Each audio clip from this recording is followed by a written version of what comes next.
Hello friends, welcome to Kalpana vlogs. இன்றைக்கி நம்ம ஒரு சூப்பரான அல்வா ரெசிபி தான் பார்க்க போகிறோம். சர்க்கரை வள்ளிக்கிழங்கு அல்வா. நார்மலாக சர்க்கரை கிழங்கு எல்லார் வீட்லேயுமே வாங்குவோம். அதனால் எல்லாருமே சீக்கிரமாக பண்ணக்கூடிய ரொம்பவே ஈஸியான ஒரு அல்வா தான் இது. வாயில் போட்டதுமே கரைஞ்சி போகிற இந்த அல்வாவை பார்க்குறதுக்கு முன்னாடி இது வரைக்கும் நம்ம விளாகை சப்ஸ்கிரைப் பண்ணாதவங்களா இருந்தால் சப்ஸ்கிரைப் பண்ணிக்கோங்க. அப்படியே பக்கத்தில் பெல் ஐக்கன் அழுத்தி அதில் ஆலையும் டிக் பண்ணிவிடுங்க. சரி, வாங்க நம்ம வீடியோவுக்கு போகலாம். இந்த அல்வா பண்ணுறதுக்கு நான் 350 கிராம் சக்கரவள்ளி கிழங்கு எடுத்து வச்சுருக்கேன். அதை தோல் சீவி எடுத்துகிட்டு இந்த மாதிரி துருவியில் நல்ல நைஸாக துருவி எடுத்துக்கலாம்.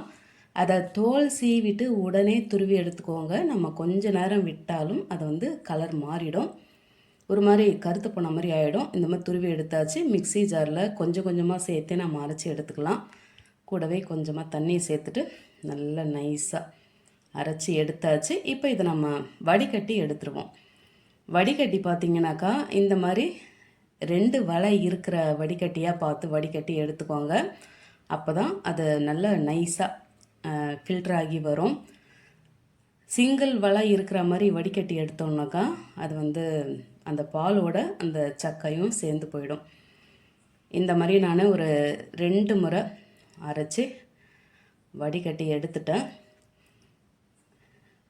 இப்போ இந்த பாலை ஒரு 15 நிமிஷமாச்சும் நம்ம அப்படியே விட்டுக்கலாம். இல்லாட்டி ஃப்ரிட்ஜில் வச்சோன்னாக்கா மேலே அந்த தண்ணி தனியாக தெளிஞ்சு வந்துடும். இப்போ மேலே இருக்க தண்ணியை மட்டும் நம்ம இன்னொரு பவுலில் பிரித்து எடுத்தாச்சு. அந்த தண்ணியை நம்ம யூஸ் பண்ண போகிறதில்ல, அதை எடுத்து அப்படியே ஊற்றிடலாம். இப்போ இந்த சக்கரவள்ளி கிழங்கு மாவில் 3 கப்பு தண்ணியை சேர்த்து தனியாக வச்சுருவோம்.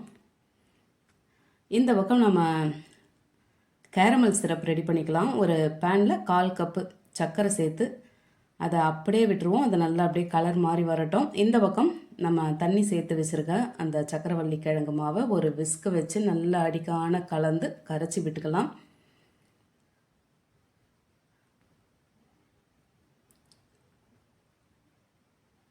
இந்த மாதிரி நல்லா கட்டிகள் இல்லாமல் கரைச்சிட்டு இப்போ இதை அப்படியே தனியாக வச்சுருவோம். இந்த பக்கம் ஒரு அகலமான பாத்திரத்தில் 1/2 கப்பு சர்க்கரை சேர்த்துட்டு கூடவே 1/2 கப்பு தண்ணியை சேர்த்து ஒரு கம்பி பதத்துக்கு நம்ம பாகு காய்ச்சி எடுத்து வச்சுருவோம்.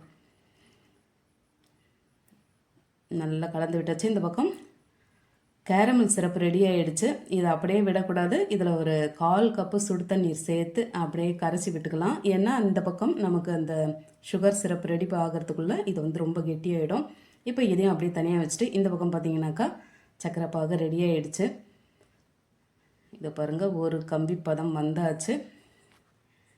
இப்போ நம்ம அடுப்பை நல்லா சிம்மில் வச்சுக்கலாம். அப்படி இல்லாட்டி அடுப்பை பாஸ் பண்ணிவிட்டு நம்ம கரைச்சி வச்சுருக்க சக்கரவள்ளி கிழங்கு மாவை இதில் சேர்த்துட்டு கூடவே இந்த கேரமல் சிரப்பையும் சேர்த்துக்கலாம். சேர்த்தாச்சு. இப்போ விஸ்கு வச்சு அப்படியே கலந்து விட்டுக்கிட்டே வர வேண்டியது தான். இது நம்ம ஸ்டார்டிங்கில் விஸ்கு வச்சு தான் மிக்ஸ் பண்ணணும். நம்ம ஜல்லிக்கரண்டியெலாம் வச்சு மிக்ஸ் பண்ணோம்னாக்கா அந்தளவு சரியாக இருக்காது. இதில் ஒரு பிஞ்ச் உப்பு சேர்த்தாச்சு. ஃபஸ்ட்டு நம்ம 1 ஸ்பூன் நெய் விட்டுக்கலாம். அப்போ தான் அது ஓரங்கள்லாம் ஒட்டாமல் அடி பிடிக்காமல் வரும். இப்போ நான் நடுவே அந்த நெய் சேர்த்துக்கிட்டே வரேன். இதை நான் அடுத்தடுத்து நெய் சேர்க்கலை. நடுவில் அது லாங் வீடியோவாக போகும். நான் நெய் சேர்க்குற இடத்த மட்டும்தான் உங்களுக்கு இதில் வீடியோவாக போடுறேன். இதை பாருங்கள் எந்த அளவுக்கு கெட்டியாகிட்டு வருது. இப்போ 1 ஸ்பூன் ஏலக்காய் தூள் இப்போவே சேர்த்துக்கலாம். லாஸ்ட்டில் சேர்த்தா அது அங்கங்கே கட்டி கட்டியாக நிற்கும். நம்ம கோதுமை அல்வாவை விட இந்த சக்கரவள்ளி கிழங்கு அல்வா ரொம்பவே ஈஸியானது. சீக்கிரமாகவே அல்வா ரெடி ஆகிடும். அது உங்களுக்கு ட்ரை ஆகிற மாதிரி தெரிஞ்சதுனாக்கா நீங்கள் கொஞ்சம் கொஞ்சமாக அப்பப்போ நீங்கள் நெய் சேர்த்துக்கிட்டே வரலாம். இந்த பாருங்கள் நடுவில் அந்த பபிள்ஸ் வந்துகிட்டே இருக்குது. இதெல்லாம் அடங்கி அந்த அல்வா அந்த ஓரங்கள் எல்லாம் ஒட்டாமல் வரணும். அது வரைக்கும் நம்ம நெய் சேர்த்து அப்படியே கலந்து விட்டுக்கிட்டே வரலாம். இந்த பாருங்கள் ஏறக்குறைய முடிகிற ஸ்டேஜுக்கு வந்தாச்சு. நான் எங்கெங்கே எவ்வளோ நெய் சேர்த்துருக்கேன் நீங்களே பார்த்துக்கிட்டு வாங்க.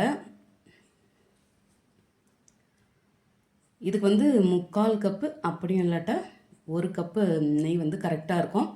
இதில் முந்திரி எந்த அளவுக்கு தேவையோ அந்தளவுக்கு சேர்த்துக்கோங்க. இது வறுக்கெல்லாம் வேண்டாம். இந்த அல்வாவுக்கு வறுக்காத முந்திரி தான் சேர்க்கணும்.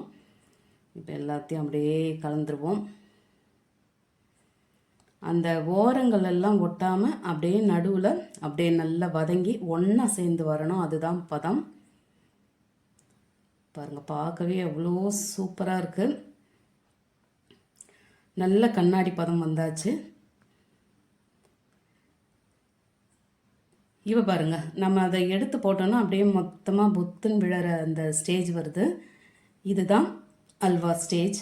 இந்த பாருங்க, மொத்தமாக அப்படியே நம்ம எடுத்து போட்டோன்னா அப்படியே மொத்தமாக ஒரு பக்கம் விழுது. அந்த ஓரங்கள் எல்லாம் ஒட்டவே இல்லை.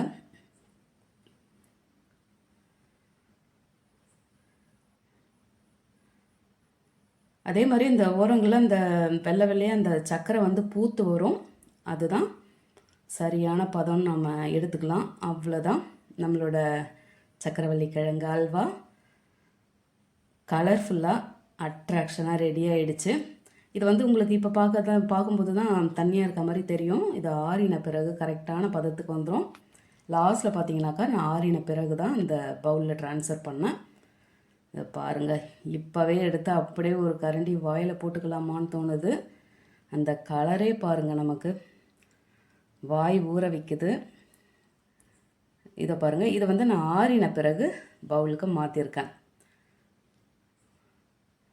இதை பார்த்தீங்கன்னாக்கா நீங்கள் சக்கரவள்ளி கிழங்குல பண்ண அல்வானே வந்து நீங்கள் நம்ப மாட்டீங்க. அதே மாதிரி இதை சாப்பிட்றவங்களும் இது சக்கரவள்ளி கிழங்குல பண்ணதுனே ஒத்துக்க மாட்டாங்க. அப்படியே திருநெல்வேலி அல்வா மாதிரியே இருக்கும். ஒரே ஒரு சக்கரவள்ளி கிழங்கு வச்சு ஏறக்குறைய 1 கிலோ அளவுக்கு, இல்லை அதுக்கு மேலே கூட இருக்கும், அல்வாவை நம்ம ரெடி பண்ணிட்டோம்.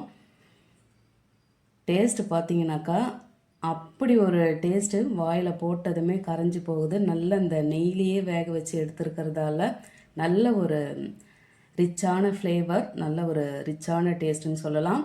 நீங்களும் ரொம்பவே ஈஸியான இந்த சக்கரவள்ளி கிழங்கு அல்வாவை செய்து ஃபேமிலியோடு சாப்பிட்டு என்ஜாய் பண்ணிட்டு எப்படி இருந்ததுன்னு மறக்காமல் கமெண்ட்டில் சொல்லுங்கள்.